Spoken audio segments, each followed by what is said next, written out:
El arrullo de la Juana. La Juana se pasó la noche entera arrullando a su hijo muerto. Se lo repegó a su pecho para sentirlo todavía calientito y le fue diciendo cosas con una voz quedita. Primero alcancé a escuchar que le cantaba, luego sus palabras agarraron una tonadita lenta como platicándole al oído. Ya después no alcancé a escuchar nada más que ese como zumbido que se quedó colgado del aire y siguió dando vueltas hasta que se acabó la balacera.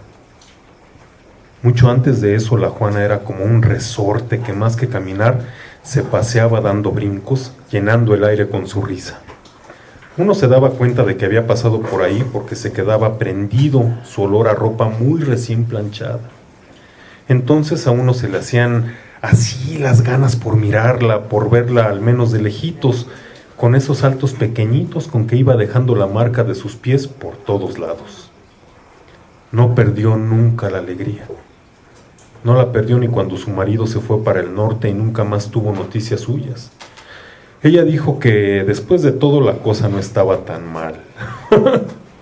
Que para aguantar huevones tenía de sobra con todos los de su familia y que para darle buena vida a su hijo se bastaba con ella sola. Porque los hombres nada más sirven para una cosa. Eso se me quedó muy grabado porque fue cuando entendí que tenía una oportunidad con ella. Comencé a acercármele con buena voluntad, porque mis intenciones siempre fueron buenas. No podía pensar en hacerle nada malo a esa niña apenas crecidita, y mucho menos cuando le miraba esa cara suya tan rosada que a uno se le antojaba para llenarla de caricias. Yo siempre vi con malos ojos a su esposo. Nunca me gustó para ella. Era mañoso, cargado de malicia. La Juana merecía otra cosa diferente, algo mejor. Y pensarla metida en los brazos del hombre ese con el que se juntó me tenía hecho una bola de pesares. Por eso me alegré cuando se fue. Yo sabía que por allá se quedaría. Todos los que se van jamás regresan. Y antes que sentir lástima por Juana, me dio gusto por mí, porque yo sabía que las noches le iban a pesar y que su piel entonces necesitaría del calor de un cuerpo junto al suyo. De ahí en demás me la pasé contando las oportunidades para acercarme a ella, portándome gente, siempre con ese cuento de "Hay lo que se te ofrezca, Juana, que no te quedas sola". Y sola era lo menos que iba a estar. No digo que la tuve fácil. La Juana era niña de familia y me costó trabajo acercarme más allá de la buena voluntad que le tenía. Pero me le fui metiendo por aquí, por allá, apareciéndome de pronto en todos los lugares por donde ella se paraba. Y entonces cuando la encontraba aprovechaba la ocasión para platicarle y estarme cerca de ella. Me daba trabajo esperarme. Era cosa de tenerla cerquita para que su olor se me metiera en la sangre y se me antojara tenerla pegadita, su cabeza muy recargada en la orilla de mi pecho. Esa idea se me ocurrió desde mucho atrás y se me acabó por hacer de este tamaño el día de su boda, cuando la saqué a bailar y sentí su cuerpo suavecito yendo de un lado para el otro, con su mano dentro de mi mano y su cintura delgadita moviéndose despacio, dejando que yo la llevara sin dificultad. Me la puse lo más junto que pude, muy apretado por encima de su vientre, y su calor se me extendió como lumbrera. Ella me sintió tal como era yo, pero no hizo mucho por quitarse. Nada más se me quedó mirando y luego se sonrió como si le hubiera hecho cosquillas. Ahí fue cuando le agarré más ganas. No me cansaba de pensar en ella. La Juana, mi Juana, con ese par de piernas que se le asomaban por abajo del vestido y sus zapatos diminutos desgastados de tanto pisar la tierra cruda del camino. Luego sucedía que cuando la veía venir sentía que se paralizaban los minutos. Entonces, antes de que ella acabara de llegar, su olor me la acercaba despacito y yo podía soñar con que su piel blanquita estaba aquí conmigo, untada hasta mis sueños. Después, cuando pasaba, abría la boca para paladear el aire fresco que dejaba tras de sí y siempre me quedaba con un sabor como a vainilla, como si toda ella, siendo tan pequeñita como era, fuera un pedacito dulce que se deshacía encima de la lengua. El día que me le acerqué con esas intenciones fue el día del novenario de San Judas. Apenas era el cuarto día y me di prisa para ganarle la carrera. Yo sabía por dónde pasaría, con su velo enredado en la cabeza y su piedad saliéndose por entre los labios. Por eso me fui deprisa y le encontré antes de que torciera la calle de la iglesia. Buenas tardes, Juana. Ella me devolvió el saludo lleno de ese respeto con el que siempre me trató. Fue entonces cuando le pedí que no me hablara de usted, sino de tú. Así se hablan los amigos, le dije, mientras me arrimaba para seguirle el paso. Pero no me dijo nada, solo se sonrió quedito, igual que como se siguió sonriendo siempre que oía que la chuleaba. Pero fue también la última vez que me habló de usted, como se lo pedí. Al menos eso hacía cuando no había nadie más, cuando estábamos ella y yo solos, y lo siguió haciendo por mucho tiempo más, hasta que pasó aquello de su hijo. Entonces se volvió ausente, llena de tristeza, y la alegría se le desapareció del rostro. Ese día también le mataron la sonrisa. La noche del novenario me esperé a que todos se durmieran.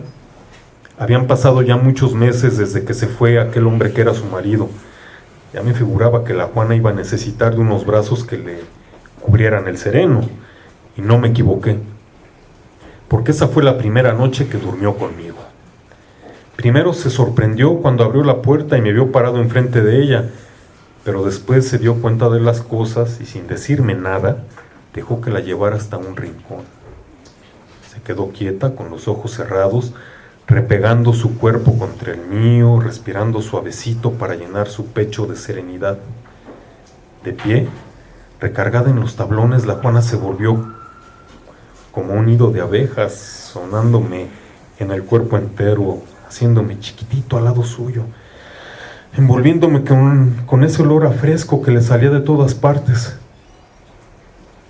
Aquí la tuve la primera vez, aquí donde siempre había querido, y así estuvimos hasta que nos despertó el sereno de la madrugada.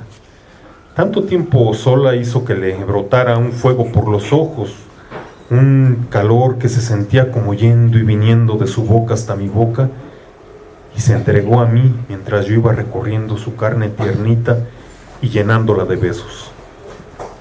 Desde entonces pasaba a visitarla a horas muy entradas de la noche. Ya tenía la puerta abierta para que no me costara trabajo entrar y los vecinos no se asomaran a fisgar. Ella me esperaba siempre envuelta en su sonrisa, aguardando el momento en que la tuviera enfrente y le fuera pasando mis manos por la espalda, mientras su hijo dormía más allá sin darse cuenta. No es que esto la hiciera tan feliz, muchas veces me lo dijo con su voz llenándose de pena. Decía que esto que hacíamos era pecado y que el castigo que Dios nos mandaría sería más grande que cualquiera de los gozos terrenales. Pero nunca la dejé de seguir. En cuanto comenzaba a hablar de esa cosa del pecado, le ponía mis labios arriba de los suyos. Yo sabía que con eso era suficiente para espantarle los temores, para que se me volviera a entregar completa y suavecita.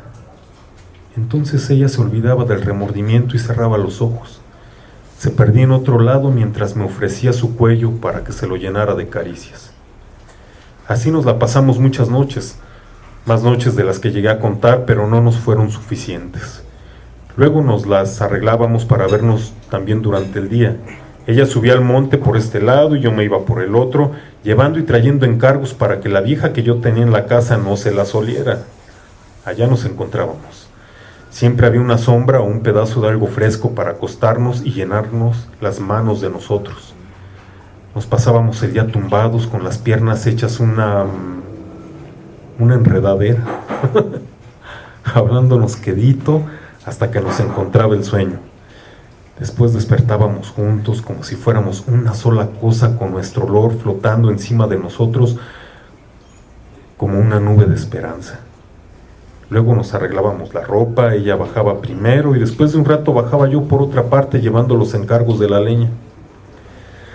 Se me hacía difícil esperarme hasta la noche o hasta el día siguiente para volver a sentir el calor de ese cuerpo pequeñito junto al mío, esa piel delgada así como el silencio y esa boca que se reventaba en cada beso y me llenaba con unos buches dulces y espesitos que parecían besos que brotaban de un panal.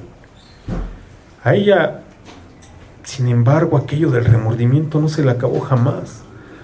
Apenas se me quitaba de encima cuando ya sus ojos estaban saliéndosele escurridos en el llanto. Agarraba a su hijo y se lo ponía muy cerca de su seno, apretándolo muy bien como para que él terminara de espantar el miedo. Luego se iba despacito arrastrando los pies, lamentándose el pecado que estaba cometiendo. Decía que cuando caminaba por el pueblo sentía que todas las miradas la seguían sin dejar de verla, que la sentía clarito por todas partes rasgándole la carne, que el remordimiento le había consumido las ganas de reírse y hasta el ánimo de saludar a los demás.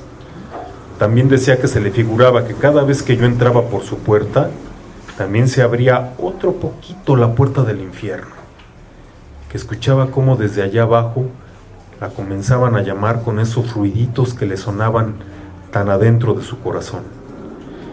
Tuve que darle razones para que siguiera junto a mí, cada vez más y más razones para que no se terminara de ir. Entonces, cuando lograba convencerla, seguíamos encontrándonos de día y de noche, consolándonos los dos, escuchando cómo nuestros cuerpos se juntaban y se abrían hasta llenarnos la sangre despacito. Sin embargo, después, cuando tantos pensamientos se le fueron acumulando en la cabeza, me costó más trabajo ingeniármelas para que siguiera aceptándome a su lado. Y entre más sentía que su cuerpo se iba yendo de mis brazos, más ganas me daban de mirarla a todas horas. Ya para entonces la Juana se había confesado y la culpa que traía cargando era más fuerte que las ganas que le hervían entre los pliegues de la carne. Ocupó una jornada entera en ir hasta el Calvario y confesarse donde no la conocieran. Ella cumplió muy al pie de la letra con la penitencia y luego de eso se fue alejando para siempre. Me contó llena de pesares que le había dicho el sacerdote esas palabras que le dolían. Las traía en el fondo de su corazón como una herida abierta. Se sentía sucia, con los pecados reventándole en el alma. Yo entendía todo eso, pero me costaba trabajo renunciar a esa piel de niña que se me había metido tan adentro. La sentía crecer entre la comisura de mis labios como un brote tiernito. Entonces, antes de perderla, le pedí que me viera una última vez, una última oportunidad para quererla, para tenerla entre mis brazos y quedarme así con su recuerdo untado para siempre. Eso me daría el valor para no buscarla más. Eso le pedí. Y ella aceptó con tal de que le cumpliera mi palabra. Así lo hicimos. Fue la última ocasión que estuvimos juntos. Después no quiso verme más. Cada que nos topábamos en la calle se iba muy de lado, como si estuviera a punto del desmayo. Bajaba la cabeza mientras se le iban derramando gotas de arrepentimiento con las que formaba un caminito de vergüenza. Esa última noche al lado de la Juana fue también cuando mataron a su hijo. Yo había llegado más temprano que otras veces. Quería que esa última ocasión durara lo más que se pudiera. Quería alargar las horas, grabarme su memoria, quedarme con el sabor a dulce que tenía sobre la piel. Esa especie de miel que se me derramaba en cada beso y que me servía para estarla saboreando todo el día. Por eso me arriesgué a llegar antes de que la luna se acabara de asomar. Se me hizo corto el rato. Apenas la miré y la sentí distante, ajena ya, con toda la intención de abandonarme. Comencé a desvestirla pedazo por pedazo, cuidando de que cada parte de su cuerpo se quedara marcada adentro de mi boca. No quería apresurar las cosas, quería irme despacito, acariciando todos sus rincones, sintiendo entre mis labios ese calor que después me negaría. La desnudé completamente y me desnudé yo solo. Y me le quedé mirando, dándole vueltas con los ojos, memorizando su horizonte, cada centímetro de aquella piel que tanto extrañaría. Yo la veía por todos lados, sintiendo ya una nostalgia por su cuerpo. Ella, mientras tanto, mantenía los ojos fijos en el techo, tragándose el remordimiento, diciendo alguna clase de plegaria, con una voz casi en silencio y arrastrada. La abracé y ella dejó caer los brazos como si cargara un peso muerto. La sentía lacia, desvanecida, igual que un bulto, como si más que su gusto fuera una penitencia, acostarse al lado mío. Cerró los ojos y dejó que me subiera en ella. Más al rato, cuando nos quedamos quietos, escuchamos que en la calle se armaba un alboroto. Primero se escucharon palabras que venían acarreadas por el viento, después se fueron acercando ya convertidas en un profundo griterío que llenó las calles de bullicio. Se oían pasos que rascaban el silencio, piedras arrastradas, manos recargándose en todas las paredes como si quisieran detenerse para evitar perder el equilibrio. Gente que corría de aquí para allá escondiéndose de alguna cosa. Eso nos dio muy mala espina y aguantamos la respiración para escuchar mejor. Era el ruido de mucha gente correteando, peleándose por algo, jaloneándose, llenando de amenazas el delgado filo de la noche. Algo presentimos, un miedo que se nos fue trepando hasta llenarnos de espanto la conciencia. Los gritos seguían moviéndose de aquí para allá, llenos de insultos y de maldiciones, y los pasos continuaban tropezándose en el empedrado. La Juana y yo permanecimos sin movernos, acostados, sintiendo nuestro miedo sobre la piel, desnudos de toda protección. Entonces se soltó la balacera. Se oía cómo los maderos de otras casas se iban quebrando por todos lados al paso de los plomos. Primero no dijimos nada. Nos quedamos quietos, cerrando los ojos, nada más sostenidos por el sobresalto, como esperando que todo acabara de pasar. Pero no pasó, antes bien se escuchaba más fuerte